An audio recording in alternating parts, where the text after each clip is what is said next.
Wallahi dahsyat, amalan ini wallahi dahsyat, manfaatnya banyak untuk menyembuh penyakit, menabulkan hajat, memudahkan urusan, dan tidak pernah saya sampaikan amalan ini, semua alhamdulillah berhasil mendapatkan hajatnya.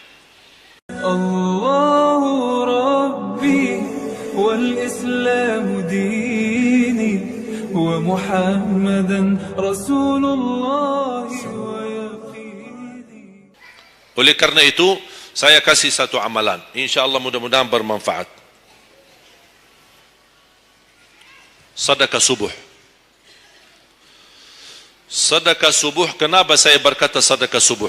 Bukan berarti tidak boleh sedekah di waktu yang lain. Semua sedekah boleh di setiap waktu dan setiap saat, hari Jumat maupun selain hari Jumat. Tapi sedekah subuh itu termasuk sedekah yang terbaik. Kenapa? Bukan kata saya, tapi kata Rasulullah sallallahu alaihi wasallam. Setiap waktu subuh Allah turunkan malaikat, tugasnya mendoakan orang yang bersedekah subuh hari. Allahumma a'ti munfiqan khalafa. Ya Allah, ganti yang lebih baik bagi orang yang infak di subuh hari.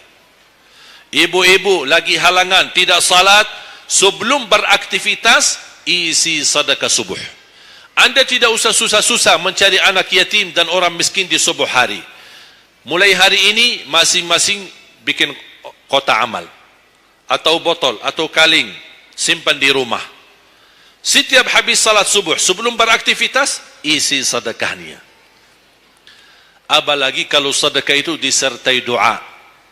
Begitu anda sedekah, sebutkan hajatmu. Ya Allah, dengan berkah sedekah ini, ya Allah, saya ingin nikah. Mudahkan jodoh. Nikah lagi juga boleh doa, tidak apa-apa. Ada yang sedang melamar kerjaan, anda isi wallahi dahsyat, amalan ini wallahi dahsyat, manfaatnya banyak untuk menyembuh penyakit, menabulkan hajat, memudahkan urusan, dan tidak pernah saya sampaikan amalan ini, semua alhamdulillah berhasil mendapatkan hajatnya. Begitu anda isi doa, ya Allah, dengan berkah sedekah ini mudahkan lamaran kerjaan saya.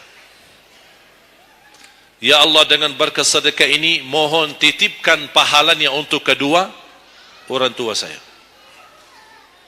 Kalau ada yang merasa dirinya suka marah, suka emosi, ya Allah, dengan berkah sedekah ini tenangkan hati dan jiwa saya agar tidak emosi lagi. Ya Allah, dengan berkah sedekah ini karuniai kepada aku anak penghafal Al-Quran. Bu, jemaah sekalian, saya berkeluarga 12 bersaudara, timnas. Dan kami memang sudah disusun satu lusin 12 ini mempersiapkan kalau timnas kita belum mampu membawa juara, insyaallah kami sekeluarga siap mengganti timnas. Alhamdulillah dari saudara saya 12 ini 10 penghafal Al-Quran. Tapi orang tua saya awam, percaya enggak? Orang tua saya bukan ulama, bukan kiai, bukan ustaz. Ayah saya belajar kelas 3 SD. Ibu saya tidak pernah masuk sekolah sama sekali. Sampai usia 40 tahun masih buta huruf, tidak bisa baca Quran. Tapi Allah berikan karunia keturunan penghafal Al-Quran. Berkat apa? Salat mereka dan sedekah mereka, termasuk doa. Itu perjuangan mereka. Alhamdulillah sekarang ayah saya, ibu saya penghafal Al-Quran, yang jadi gurunya anaknya sendiri. Sekarang di Indonesia saya bawa 5 adik saya dan ditugaskan menjadi imam tarawih. Saya bawa mereka pindah dari Arab kemari.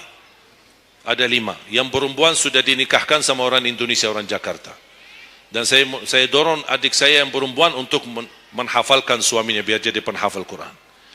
Yang 4 laki-laki, ada yang 2 bawa istrinya masing-masing dari Arab, yang 2 lagi saya nikahkan di Indonesia sama orang Indonesia. Ada 1 sama orang Sunda, 1 sama orang Lombok. Jangan khawatir Bu, masih ada lagi. Bahkan saya dorong adik-adik saya semua wajib nikah 4. Masing-masing 4 istri. Kenapa? Supaya banyak keturunan. Kalau bisa setiap satu istri 12, satu lusin. Masya Allah, luar biasa. Mengapa? Karena kita punya perjuangan yang masih panjang. Cita-cita saya mencetak 1 juta penghafal Al-Quran di Indonesia. Ketika saya datangkan adik saya tugaskan sama mereka dan tegas. Kalau kalian datang hanya mau berhiburan, pulang. Kalian di sini untuk bersama-sama memperjuangkan untuk mencetak 1 juta penghafal Al-Quran. Dan alhamdulillah program ini sudah jalan. Dan kita terus memperjuangkan. Dan saya harap semua jamaah insya-Allah berkenan terlibat dalam program ini. Cita-cita saya, semua masjid se-Indonesia insya-Allah diimami imam penghafal Al-Quran 30 juz. Bahkan lebih hebat lagi cita-cita saya. Insya-Allah saya yakin akan terjadi. Insya-Allah di demikian hari, di waktu yang Allah insya-Allah tentukan, insya-Allah presiden kita penghafal Al-Quran. Coba, ya Allah, rasanya enak. Langsung diumumkan di Masjid Istiqlal, khatib dan imam salat Idul Fitri, penghafal Al-Quran 30 juz, Presiden Republik Indonesia. Oh, mantap. Imam salat Idul Adha, Presiden kita. Salat Jumat, khatib dan imam, Presiden kita. Tidak perlu ganti imam. Udah, tidak perlu ganti imam, subhanallah, luar biasa. Coba, saya kagumi ketika membaca dan melihat YouTube-nya Presiden Erdogan, Turki. Walaupun beliau bukan penghafal Al-Quran, tapi murattal bacaannya beliau, Masya Allah. Mana ada sekarang presiden di dunia Islam sebagaimana bacaannya yang benar. Ini sudah saatnya, tapi bukan sekarang ya, nanti maksud saya, sabar dulu. Nanti jadi kacau nanti semua. Nah, sabar dulu. InsyaAllah ada waktunya. InsyaAllah. Mulai dari sekarang kita ayo bersama-sama mempersiapkan untuk kalau anda gagal menjadi penghafal Al-Quran, jangan gagal anakmu, cucumu, generasi yang ini semua. Kita melihat, saya bangga. Kenapa saya semangat untuk mencetak 1 juta penghafal Al-Quran? Itu berkatnya acara Hafiz Indonesia. Nonton kan acara Hafiz Indonesia? Nangis ya? Alhamdulillah. Habis tisu kan? Tahu enggak salah satu karunia Allah untuk Indonesia? Ada teman saya berusaha punya TV di Arab. Beliau ingin membuka dan membuat acara Hafiz Indonesia versi Arab. Tapi gagal. Kenapa? Karena tidak menemukan jumlah yang banyak penghafal Al-Quran di bawah usia 10 tahun. Hanya Indonesia saja. Malaysia kalah, Indonesia saja. Di bawah 10 tahun. Dan sayang sekali memang anda yang nonton acara Hafiz Indonesia, anda nonton acara yang sudah jadi. Tapi anda belum tahu apa yang kami berjuangkan di belakang layar. Sebelum acara Hafiz Indonesia, 4 bulan bekerja keras. Sampai tim turun ke lapangan, ke desa-desa, kampung-kampung, ke pulau-pulau untuk menumpulkan dan mendatangkan, menghadirkan para penghafal Al-Quran. Ketika dibawa di Jakarta, 2 bulan berturut-turut kami didik mereka. Yang awalnya pemalu, awalnya ada yang mohon maaf, kencing di celananya sendiri. Saking tidak berani, takut. Alhamdulillah sekarang menjadi mereka pemberani. Bahkan mereka berlumba-lumba azan subuh. Mereka berlumba-lumba membangunkan sesama saudaranya.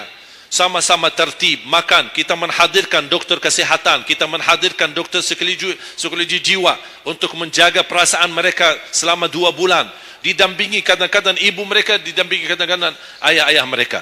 Dan semua rata-rata sepakat orang tua mereka, tidak pernah kami merasakan bangga memiliki anak sebagaimana kami melihat perjuangan di Hafiz Indonesia. Dan alhamdulillah begitu selesai acara Hafiz Indonesia, kami tidak tinggalkan mereka. Kami terus kawal, kami terus pimpin. Dan alhamdulillah mereka di kampung masing-masing sudah membangun rumah tahfiz. Ada yang membangun pesantren untuk mencetak dan melahirkan jumlah yang banyak penghafal Al-Quran. Dan ini perjuangan luar biasa. Tidak mudah. Berapa biaya yang dikeluarkan. Dan mohon maaf, belum ada sponsor yang bisa mensponsori kita dan membayar full untuk kita. Kita terus bekerja keras. Dan alhamdulillah masih Allah hantarkan kepada kita orang yang dermawan, orang yang baik, yang berduli dengan dan mencintai Al-Quran. Allah anugerahkan. Wallahi menurut saya, saat ini, zaman ini, sedekah yang terbaik dan yang termulia, semua apapun yang terkait dengan Al-Quran, itulah yang termulia. Makanya boleh anda ketika anda bersedekah, jangan lupa disertai doa. Di antaranya anugerahkan ya Allah Indonesia menjadi negara Al-Quran. Tapi tolong fokus. Kalau anda isi sedekahnya, tolong disesuaikan. Jangan isi sedekahnya koin, teng, tapi doanya sampai terbit matahari. Tidak ada malunya. Kata Allah, koin-koin aja sedekahnya, doanya dah habis-habis. Hajatnya panjang, lebar. Malu kita. Bukan Allah tidak bisa. Allah maha bisa menabulkan hajat. Tapi kita malu sama Allah. Kok cuma bikin teng, ya Allah, ya Allah, ya Allah, panjang. Fokus. Kalau usulan saya, satu sedekah, satu hajat. Satu sedekah, satu hajat. Dan insyaAllah akan anda melihat manfaatnya. Mudah-mudahan semua yang hadir, insyaAllah menjadi keluarga besar 1 juta penhafal Al-Quran. 1 juta mencetak penhafal Al-Quran. 1 juta keluarga Al-Quran. Yang insyaAllah akan membangun generasi baru. Yang membawa Indonesia menjadi baldatun tayyibatun rabbun ghafur, dan di masa yang akan datang insyaAllah Indonesia menjadi lebih baik. Amin ya rabbal alamin. Barakallahu fikum. Terima kasih, semoga bermanfaat. Kurang lebihnya mohon maaf. Mungkin ada panitia ingin menyampaikan selanjutnya. Wallahu a'lam. Subhanakallahumma bihamdika asyhadu an la ilaha illa anta astaghfiruka wa atubu ilaik. Wassalamualaikum warahmatullahi wabarakatuh.